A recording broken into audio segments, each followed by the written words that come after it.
खुद नाते जो राह पर औरों के हादी बन गए, खुद नाते जो राह पर औरों के हादी बन गए। क्या नजर थी जिसने मुर्दों को मसीहा कर दिया।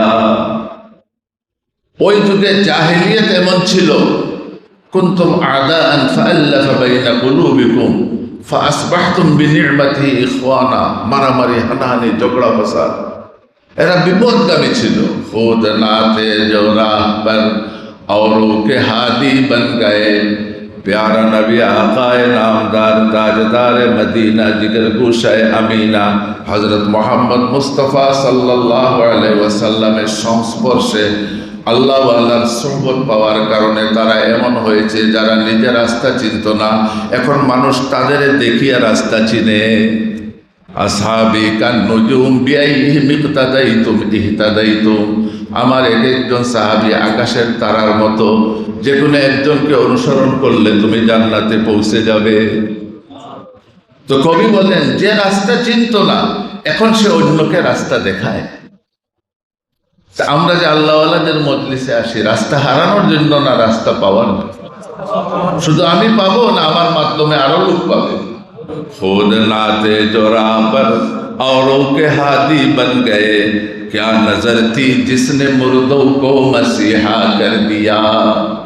নবীজির নজর যার উপর পড়েছে, সে যদি মরা লাশ হয়, সে জীবিত হয় এবং সে মাসিহা হয়ে যায়, জীবন কাঠি হয়ে যায়।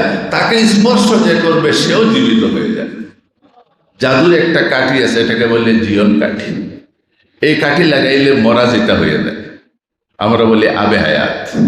খিজির আলাইহিস সালামে আবে হায়াতের পানি খাইছিলেন, এই জন্য উনি মারা যান না।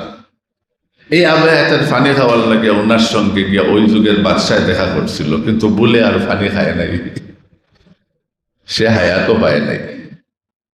তহি দস্তানে কিসমত রাচে সুদ আজ রাহবরে কামিল কে খিজির আজ আবে হায়া তশনা মিয়ারদ সিকন্দরেরা।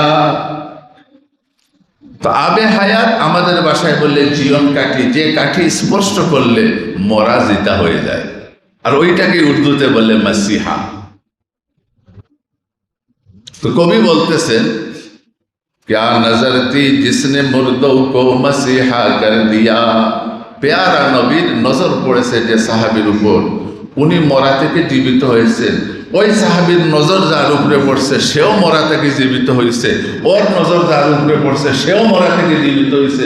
এখনো যে আমরা ইমানের উপরে চিন্তা আছি সাহাবায়ে কেরামের ওই কুরবানির উপর।